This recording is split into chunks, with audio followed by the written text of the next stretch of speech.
19. edete dersi fıkıh müesserden. Nahmedu ve nusalli ala rasulihil kerim. Elhamdülillahi vel minne. Allah tebarek ve teala kabul etsin. Zahiri ahiretimize ilandırsın. Yani şu oturuşumuzu yara Hudaý Teala cennete oturuşmakta tawfik versin. Bana taňa berilen nowat abi. Geçer gidermin bar ýogy. Hop bardyk gurrumyz gosluň üstüne. Gosul nirde sünnet, nirde farz. Gosulla näme farz, gosulla näme sünnet, näme form gosul wa, näçe form gosul wa. Bular gurrundan geçti. Indi gurrun soňy gosulun hakynda haçan suwa düşmeklik mustahap. Mustahap bir wa, yani suwa düşmeklik tarada sogap. Şu sogap bir ýerler aýtjak bolýar. Çebak gosul mustahap bas.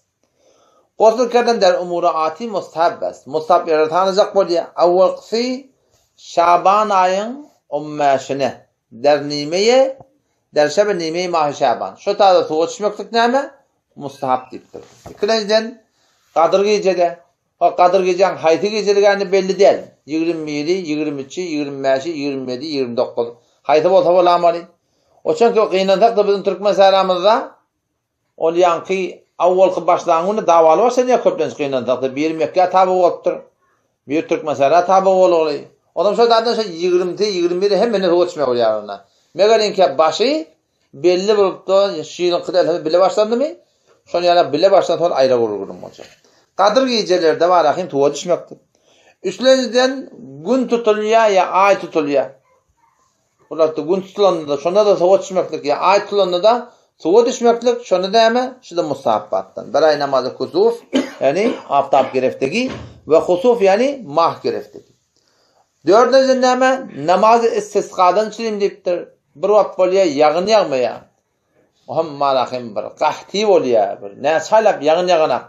Hoş sali bolugly, sünnete mutabyk tertip heli erkek hemme daşary çykyp, köýnelek egmaşlarda atlary geyip, heli erkekler juda bolup, şu turatynda malahim şu tada okulmaly namaz bar. Şondan şimdi gitme bolanda, şondan şimdi näme şol ýanky turatynda hak etmeklik, gost etmeklik malahim o da musabaqa. Ýene hakdan biziň arabynda bir ezenak. Ýagynda ýagmasa, bizimki de berlah sünnete mutabakdan düze çykmaly. Peygamber Hudaý sallam aýtýany hemme bir çyndan bir nur we nuraniyet bar. Bizimki şu mesjitde gadarlap da rahim sadaka berdiler. Ona da Hudaý sallam rahmeti giň ýene. Şoňa da men çok näçerde gördüm Hudaý sallam ýene ibnden ýagyn berýär ýene. Asl sünnet näme? Şu daşy çykmaly. Beşinçiden bir korkan wagtyň, bir datdan gorksaň, zat etseň, şonu da gusl etmeklik mustahap der hengamy terse wahşet. Ardylardan der hengamy tariki birden gapgaran golaýa. Günni de ortan gapgaran golaýa kawatdy.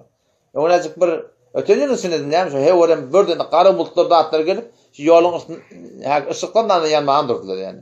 Şu bir gapgaran golan wagtlarynda da tuwa düşmeklik mustahap. Şoň bereketinde teň marahim şeytanlar da atlatyny daşalypdy marahim teň safa tapmakdan sebäp bolýar.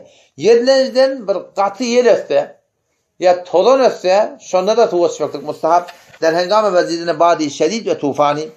Tekkellerden täze ýygmaş gelende. Hudaý taala täze ýygmaş gelipdir. Şu täze ýygmaş beripdir. Şu täze ýygmaşy geýmeden önçede tuwa düşmeklik mustahap. Dokkullardan bir adam bir günäden tawba edipdir. Çyndan oturup tawbany edipdir. Ýürekden şoňa peşiman bolupdyr. Allah taalaga ýalbarypdyr. Allah bilen ähde peýman arasynda öwlep etjek ýa-dip, şonu näme etýär? Şol gost etmeklik mustahap gelen günäniň oda ýolmaklygyna, awadan ýolmaklygyna sebäp bolýar. Onlardan näme onna beray kesike seferi amady. Seferden gelende ýada bolýardyň. Seferiň öňünde ýada bolsalyk bolýar. Men kan tejrübe gördüm şunu. Ene şu aňyrdan ýada gelýärdiň da berk wagtda taşardan. Oňa sen gyrıljak suwdy efendiň guýdurup da bir 15 ýyldyk diýşaranda sen kullen immandan ýada çykýar. Ýada çykandan soň namazyň gawy ýardyň. O şu toratynda başyky etjek işleňe sen näme diýerdiň? Gawy ýardyň şu toratynda seferden gelende toşmaklyk mustahap. 11-nji näme? Bir adam Medine Munawwara gitdi. Allah taala nesip etsin. Mekke Mukarrama Medine Munawwara görmekdige. Medine Munawwara girjek bolýar. Ya Mekke Mukarrama girjek bolýar. Şonda da şonun öňçäkde tuwa düşmeklik mustahap.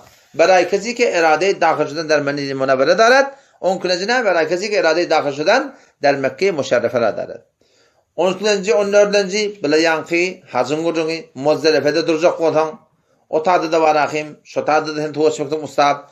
onlardan tavafı ziyaret diye ahırda var şu Mekke baran wagtlan şu tada o suratında da var ahim tuğ düşmeklik mustahab 15'ten ki bizim Türk millet arasında beter son ehmiyet berýärler barayı keziki murdayla gosul dadas buratı ölüyün yuğsan şonda da tuğ düşmeklik mustahab fard ya vacip ya sünnet değil tuğ düşsen gawdaçın ihtimal üstüne böyle şey bırak dökülen sıramari sen derhal sonra tulata bir ölü bilen sen durup dursan bir yarım saat bir saat şu bir yerde bir yerin bolmaklyň öýe taňa bir täsiraty bar ya şu da Allah'tan için tuğ düşmeklik näme musab tuğ düşmenin men näme onna da hiç müşkil ýok we 16-njy toňra näme o da hejamatdan toňra sen kellerden hejamat etdirip durdun arkanda hejamat etdirip durdun şondan toňra tuğ düşmeklik mustahab elbetde bir dap başa hejamat eden ýerin gaşymalylardan sonra kan doňturny bir ketmekden ýajak burap bolupdyr ya yönetinden tuwaktyr ýa şonu gadydan o ýamaşanyň gany ýa-da şey dämi şu da elde girmelerden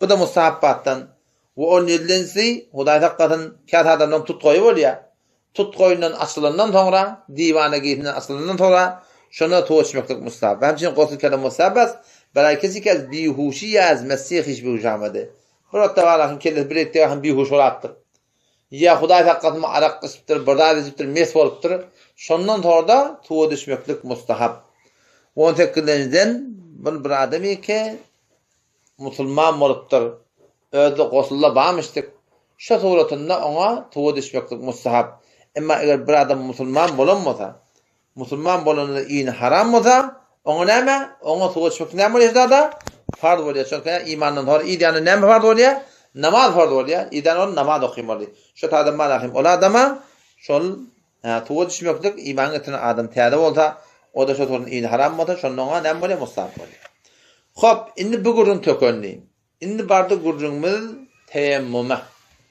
teyemmum diýdigi kast etmeklige diýdi logatan şeýle fe teyemmemu sa'iden tayyibe kast edin Allah'a arasa toprağı diýip teyemmum diýerler logatda näme şol kast etmeklige diýdi emma hukmy şer'an ýani islahada şeýle logatda şeýle islahy näme o şey gum bilen ödüňi arasalanmaklyga diýdi ki on tertibi öwde inşallah taala gelir Allah Taala'nın pak kelamını getirip tada ve in kuntum marza eger siz merid bolsaňyz aw ala safarin ya seferde bolsaňyz aw jahadun minkum minal ghaiti ya siz birden biriňiz ýanky peşe ujaýdan dehret çaýdan gelseňiz ýa-da deşik gitseňiz aw lamastumun nisa ya zinana bilen ýakynlaşsaňyz felem tejidu ma'a şonda tu tapmasaňyz feteyemmemu fetil qasdedin sa'iden tayyiba arasa toprağı famsahu bi wujuhikum wa aydikum şonda şolgum bilen ýa-da şolgumdan meshedin ýüdüňizde elleňizde ýüdüňizde innallaha kana afuwan ghafura bijak Allah Taala afwet wuji beter bagşanda mehriban Allah Taala'nın şu Kur'an'da getiren pak kelamı şey. Eger ehyanın sen merid bolsa, ýa-da seferde ya peşe edip dursan, dehret edip dursan, ya denanaňa ýakynlaşypdy bar ahim ýanky bir duhuli hasyl bolupdyr, ýöne bir oýnaşmaklyň gurrun däl, bir duhuli hasyl bolanmada, şonda sen tutapmadan, onda Allah tebarek ve teala pak toprağa has edin diye. Nämeden şim, teyemmümden şim, ondan famsahu bi wujuhikum, oşanda ýüdüňe bar ahim meshetmeli ve aydikum öl ellerinize meshetmeli. Hudaý Taala aýdan gurrun. Ondan sonra Resulullah sallallahu aleyhi ve sellem mübarek sözünü getiripdir ki "Fuddilna alen nasi bi salatin." Şu ümmeti Muhammed sallallahu aleyhi ve sellem tamam geçen ummetlerden 3 tane zat bilen Allah Teala diye bize fazilet verdi. Şu ümmetin kim faziletler var? Emma şu taada 3 tane has faziletini Peygamber sallallahu aleyhi ve sellem aydıptır. Awaqnama ju'ilat sufufuna ke sufufil malaike. Bizim namazımızın teplerini aynı feriştelerin tepleri alagatlı diye. Şeyler duruyorduğa ferişteler sorun tep duruyorlar diye. Ve ju'ilat lana'l ardu kullaha mescide. Kullu zemin ümmeti Muhammed sallallahu aleyhi ve sellem mescid. Niyede hem malahim mescid yok orada cemaat etsen edivermeli hetmin gelip barahim deyri bolsun kilisay bolsun mescidi bolsun hetmin şu da cemaat etmeliyen gurun yok. Buradaki mescid bağlatan gurun yok. Ki mescidde gel okuymalı. Ama başyerde de bolsan sen rahatçık suratında sen nemet başaran cemaat et başarasın. Ve ju'ilat turbatuha lana tahura. İzen lem necidil ma. O bizim koşun gumu da yerin bir de näme edilip pak aylandırılır diye. Vakti eken bolsa suw bolmasa. O yani teyemmüme işaret, teyemmüm etmekdege Hudaý Teala uta bizine ijazet berdi batjak bolýar. Allah da tawfik berdi inşallah ertaşam derkin idini ark gider. Assalamu alaykum we rahmetullah.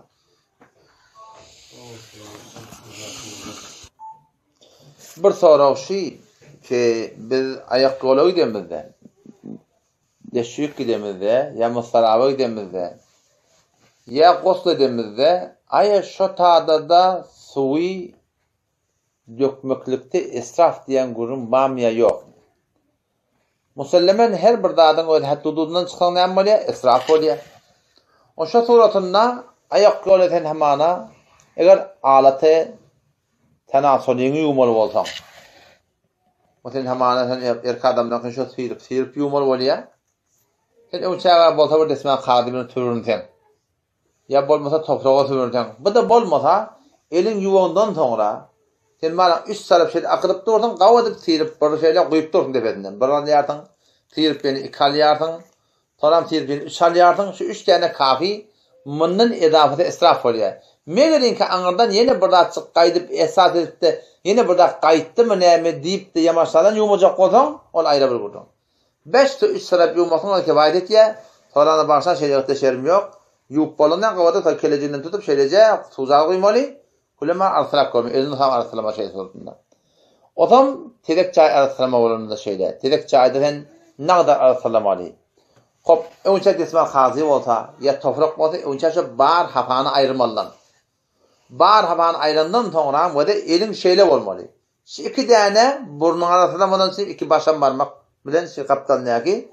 Burnun arsalamadan şey mahsus. Şu üç tane de qoğurun arsalamadan şey mahsus. Şunu şey koydu ya o da. Olya çökök ya da du. Bu kaptalla şeyle çökök görüş rahat var ya. Ondan sonra tuğuyup durdun sen şeylece yup.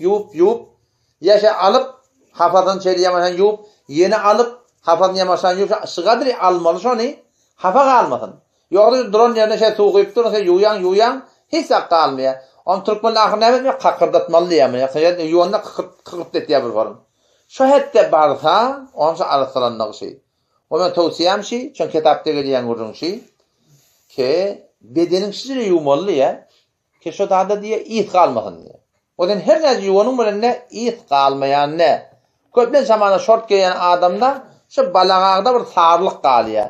Şuna erzak olan devam etmeli. Kule it erzak olan ondan men tavsiyem şey ki hakikaten yuvanın kakırdattığını tamam oldu gurun. Hiç sat yok. Yaşıyorsun sen tavını koymalı. Şu cahil tavın bilen qavadıp yumalı. Hatta peşo cahilına da barakım. Yup. Onşa doğrudan kullem malakın iyi kok. Hem elinden gittiye hem kullem bedeninden gittiye. İşte orada etmektik yani bir tavsiye daha bir şeriatın bir hukmu değil yani. Bir adam etse iyi tadı ayrılmadan için bir yol yani. O zaman şundan edafa innetene göre yüzak adam. Şuna ne oluyor? Ne deme oluyor esnada? Esraf deme oluyor. Şuna havardar olmalı. Yani her daim hatta qosulda da şöyle. Sen ama defenden qoyupdu da şeyden şol aqtıp qoymalı. Ortam taraf kellerine şambu çalptı kaptalan ortam aqıptı. O aylan onu ortama qoltuğmana arasıraptı o da ortam aqıptı. Ya ortam dende hakkında şeyle de şol aqtıp qoyaptırlar. Sen bir kere şu tuğçak vaqtın aqtırmalı. Tuğçan hordan bir kelleğini sen hamana şampu vuracak emanına tabın çalacak burada edecek. Şonu sen bağlaq qoymaklık. Onu haydan sen yumalı var sen näme bir 3 safar tağından, üst sefer solundan, üst sefer defenden, her bir bilmeyen dümevle yaptırdın, bir müşkülün var, kelle defecine şeyler kılıntığı var, ya yağda yaptırdın, kelle defenin kılıntığı var, bir yağda onun çıktın deyip, şu doğrultunda sen esem etsen, ol ayretin kurun inşallah ola esraf olmaz, ama onun artık maşakat nöktek neyme ola? Esraf oluşuyor.